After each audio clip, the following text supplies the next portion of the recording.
بسم اللہ الرحمن الرحیم۔ تعارف فنی و تکنیکی علوم۔ سب سے پہلے یہ سمجھنا ضروری ہے کہ داعی کے لیے فنی اور تکنیکی علوم کا جاننا اور استعمال کرنا کیوں ضروری ہے۔ نبی صلی اللہ علیہ وسلم کا فرمان ہے، احرص علی ما ینفعک ولا تعجز۔ ہر وہ چیز جو تمہیں فائدہ دے اس کی حرص رکھو اور عاجز نہ بنو۔ تو نئے فنون سیکھنا، نئی تکنیکیں سیکھنا یہ جائز ہیں، کیونکہ اس سے کام میں نکھار پیدا ہوتا ہے، معلومات میں، کام کے طریقہ کار میں۔ صحابہ کرام جیسے دین میں مہارت رکھتے تھے، ویسے وہ تجارت، صنعت اور زراعت میں بھی مہارت رکھتے تھے، اور خود نبی صلی اللہ علیہ وسلم نے بھی جدید طریقے اختیار کیے، جیسے منجنیق آپ نے استعمال کی۔ عرب میں یہ پہلے سے استعمال نہیں ہوتی تھی۔ خندق کی کھدائی یہ ایک نیا طریقہ تھا جو آپ نے اختیار کیا، عرب میں پہلے یہ طریقہ نہیں تھا۔ بادشاہوں کو خطوط، یہ نبی صلی اللہ علیہ وسلم نے پہلی دفعہ یہ کام کیا کہ دنیا بھر کے بڑے بڑے بادشاہوں کو اور امراء کو اور گورنروں کو خط لکھا۔ اس انداز سے اتنے بڑے پیمانے پر پہلے کسی نے خطوط نہیں لکھے۔ مہر کا استعمال، قرآن کی تدوین، اعداد القوہ، جو قرآن کا حکم ہے کہ قوت کو تیار کرو، اس میں ہمہ قسم کی تیاری ہے، جس میں سماجی، اقتصادی، عسکری، سیاسی، ہر طرح کی قوت اس میں شامل ہے۔ تو فنی اور تکنیکی علوم بنیادی طور پر چار ہیں۔ شخصی نشو و نما، یعنی اپنی ذات کی نشو و نما، جس میں ادراکی یعنی عقلی مہارتیں، ابلاغی یعنی کمیونیکیشن کی مہارتیں، رابطہ اور تعلق کی، ذاتی یعنی پرسنل زندگی کو منظم کرنا، انتظامی، معاشرتی۔ اسی طرح روایتی وسائل علم ہیں، کتب، لائبریری، اساتذہ، مدارس۔ برقی وسائل علم ہیں، جیسے computer, mobile, internet, software. اسفار ہیں، یعنی وزٹ کرنا، مختلف اشخاص کو ملنا، اداروں کو دیکھنا، تحریکیں دیکھنا، مختلف علاقوں کی ثقافتیں دیکھنا۔ یہ ساری چیزیں داعی کے لیے مفید ہیں۔ بقدر ضرورت اپنے اوقات کو دیکھتے ہوئے، اپنی سہولتوں کو دیکھتے ہوئے ان سے فائدہ اٹھانا چاہیے۔ شخصی نشو و نما پر ایک مستقل ویڈیو پہلے ہو چکی ہے، جس میں ان مہارتوں پر الگ الگ گفتگو ہوئی۔ ادراکی مہارتوں پر، یعنی کتابیں پڑھنے کا طریقہ، حافظہ اور یادداشت بہتر کرنا، تخلیقی غور و فکر کرنا، یعنی مسائل اور مشکلات کا حل ڈھونڈ نکالنا، نوٹس لینا، خلاصہ نکالنا، تجزیہ و تحلیل کرنا۔ اسی طرح ابلاغی مہارتوں پر بھی الگ ایک ویڈیو ہو چکی ہے، تحریر، تقریر، تدریس، لیکچر۔ ذاتی مہارتیں، ادارت الذات، ادارت الوقت، ادارت الاہداف، ادارت المواعید، ادارت المشکلات۔ یہ عربی اردو ناموں کے ساتھ اور انگریزی ناموں کے ساتھ ان موضوعات پر بات ہو چکی ہے۔ اسی طرح انتظامی مہارتیں، نظم و نسق اور قیادت و ادارت، اس پر بھی 4 ویڈیوز ہو چکی ہیں۔ معاشرتی مہارتیں، میل جول، ملاقات، رابطہ، سننا اور بولنا، اس پر بھی ہو چکی ہے۔ اس کے بعد ہے روایتی وسائل علم۔ سب سے پہلے اصول علم جاننا ضروری ہے کہ علم حاصل کیوں کریں، علم ہوتا کیا ہے، علم کی محنت کتنی ہوتی ہے، اصول علم کے آداب کیا ہیں۔ اس پر پرانے محدثین نے بھی باقاعدہ کتابیں لکھی تھیں، جس کا جو عنوان ہوتا تھا حلیۃ طالب العلم۔ اس پر بہت قیمتی آداب اور رقائق اور زہد سے لبریز طلب علم کی محنتوں پر توجہ دلائی گئی ہے۔ کتاب سب سے پرانا وسیلہ علم ہے۔ دنیا جہان کی سب سے پرانی کتاب تورات ہے۔ تورات سے پہلے کوئی کتاب نہیں تھی جو انسانی ہو یا مذہبی ہو، صرف تورات پہلی کتاب ہے جو اللہ کی کتاب ہے۔ پھر قرآن مجید بھی اللہ کی کتاب ہے۔ کتاب سے محبت، اسے پڑھنا، سنبھالنا، یہ محدثین سے سیکھیں کہ وہ کتنے اہتمام سے اپنے مسودوں کا خیال رکھتے، انہیں پڑھتے، ان پر زندگی کھپا دیتے تھے۔ متون پڑھنا بڑا اہم ہے، کثیر الاستعمال کتب پڑھنا اور ان کی مختصر سی لائبریری بنانا۔ تو کتاب کے ساتھ لائبریری کا تصور بھی لازمی ہے۔ لائبریری گھریلو بھی ہوتی ہے اور عوامی بھی ہوتی ہے، چھوٹے اداروں کی بھی ہوتی ہے اور قومی اور ملکی لیول کی بھی ہوتی ہے اور شہروں کے لیول کی بھی ہوتی ہے۔ لائبریری سے مستقل تعلق رکھنا، چاہے کتابیں پڑھیں نہ پڑھیں، لیکن عناوین، علوم کا تعارف اور بڑے بڑے کیٹلاگ دیکھنا، کتابوں کے بارے میں ضروری آگاہی حاصل کرنا اور لائبریری سے تعلق رکھنا یہ ضروری ہے۔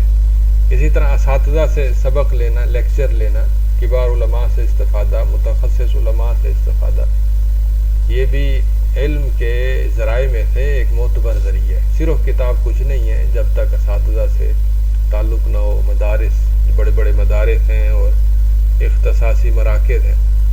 اسی طرح اصول تحقیق جاننا، جمعے کی تیاری کرنا، دعوتی موضوع کی تیاری کرنا، فقہی تحقیق کرنا، یہ روایتی وسائل علم سے متعلق چیزیں ہیں۔ اصول تحقیق میں داعی کے لیے جو تحقیق کے موضوعات ہیں وہ مثلاً التوحید اولاً کا ایک موضوع ہے، بطور مثال کہ اس کا معنی مفہوم کیا ہے، اس کے انحرافات کیا ہیں، الحاد کا معنی مفہوم کیا ہے، الحاد کے درجے کون سے ہیں، الحاد کے مقابلے کی حکمت عملی کیا ہونی چاہیے۔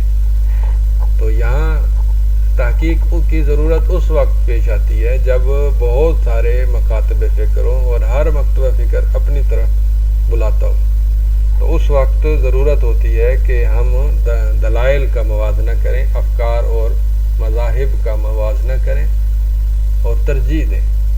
تزکیہ نفس میں بھی ارکان اسلام کی شرعی اہمیت اور افراد اور تفرید کے مظاہر، اعمال القلوب کی اہمیت، مسلم خاتون کے لیے حجاب کی ضرورت و اہمیت، اشکالات اور جواب، فقہی مسائل میں یہ تحقیق، سیاسی مسائل میں مثلاً حکام کا درجہ متعین کرنا، حکام سے تعلق کی جہات اور نوعیتیں، افراد اور تفرید کے مظاہر، اسی طرح ڈیموکریسی کا شرعی حکم، یہ مختلف موضوعات ہیں جن پر داعی کو تحقیق کی ضرورت پیش آ سکتی ہے۔ تحقیق کا طریقہ کار یہ ہے کہ مصادر کا بھرپور استعمال ہو، تفاسیر، شروح، معاجم، قوامیس، جدید لٹریچر، اہل علم سے مذاکرہ، تحریکوں کا جائزہ، یہ تحقیق کا طریقہ ہے۔ معاجم و قوامیس بنیادی ضرورت کی چیزیں ہوتی ہیں جو مسلسل تو نہیں پڑھی جاتی لیکن ضرورت کے وقت ان کو دیکھا جاتا ہے، جیسے قرآن کے معجم ہیں، معجم الالفاظ اور معجم الموضوعات، یہ قرآن اور حدیث کے الگ الگ مل جاتے ہیں۔ زبان اور علوم پر بھی معاجم اور قوامیس ہیں۔ لغات، اردو کی لغتیں بڑی بڑی ہیں، 20-25 جلدوں والی، دائرہ معارف ہیں، جیسے لائڈن کا انسائکلوپیڈیا ہے، اردو دائرہ معارف ہے، عربی دائرۃ المعارف ہے۔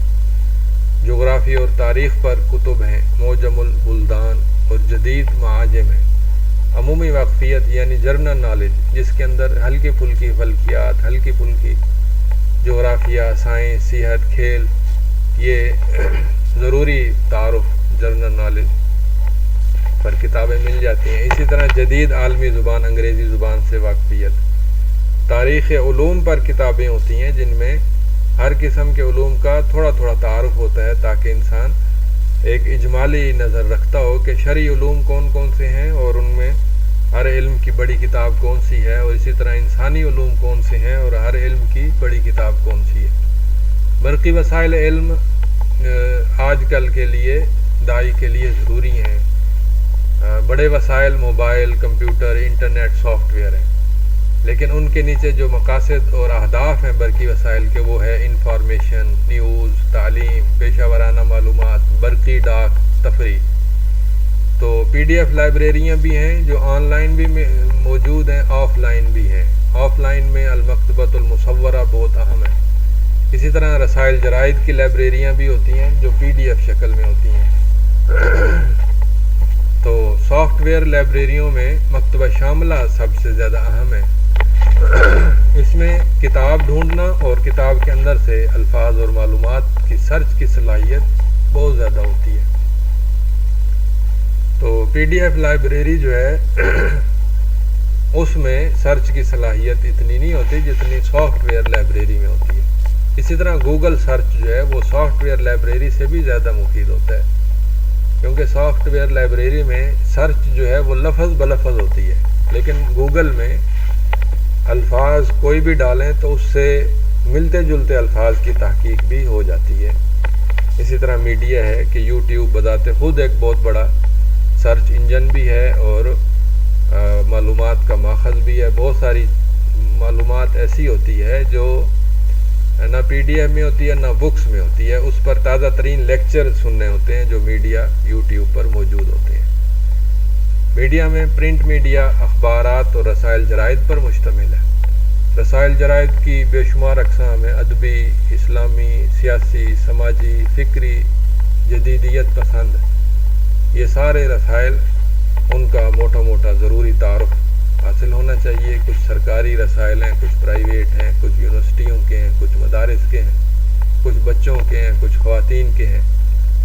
تو اسی طرح electronic media, social media, web sites, broadcast media یعنی ٹی وی، ریڈیو، فلمیں، یہ ان کا ضروری تعارف اور ان میں دعوت کا کام کتنا ہو رہا ہے اور کیسے ہو رہا ہے اور کتنا ممکن ہے، ان کو جاننا یہ ایک ضروری عمل ہے۔ اسی طرح آؤٹ ڈور میڈیا یعنی سائن بورڈز دیکھنا، چارٹس دیکھنا، دیوار گیر اشتہارات ہوتے ہیں، وال پیپر ہوتے ہیں، یہ آؤٹ ڈور میڈیا ہے۔ آخری چیز ہے اسفار، سفر کرنا، وزٹ کرنا، علماء سے ملنا، دعات سے ملنا، مربی اور مزکی جو بڑے لوگ ہیں ان سے ملنا، ان کی صحبت سے استفادہ کرنا اگر ممکن ہو، دینی اداروں میں جانا، تعلیمی ادارے، دعوتی ادارے، اشاعتی ادارے، بقدر ضرورت ان سے معلومات لینا، ان کا طریقہ کار دیکھنا، تحریکیں دیکھنا، مقبول عام تحریکیں، علمی تحریکیں، مکاتب فکر، سرکاری ادارے دیکھنا، چاہے وہ تعلیمی ادارے ہوں، دینی ادارے ہوں، تحقیقی ادارے ہوں، مختلف ثقافتیں دیکھنا، دیہی اور شہری، صوبائی، ملکی، بین الاقوامی ثقافتیں، یہ مختلف فنی اور تکنیکی علوم تھے جن کا براہ راست تو دین کے ساتھ تعلق نہیں ہے، لیکن اس سے ذہنی وسعت پیدا ہوتی ہے اور ذہنی وسعت سے نقطہ نظر پر بھی اثر پڑتا ہے اور پھر انسان بہتر انداز سے دین کی دعوت اور تبلیغ کا کام کر سکتا ہے۔ تو یہ تھا فنی اور تکنیکی علوم، شخصی نشو و نما، روایتی وسائل علم، اصول تحقیق، معاجم و قوامیس، برقی وسائل علم اور میڈیا، اور آخر میں اسرار۔ والسلام علیکم ورحمۃ اللہ وبرکاتہ۔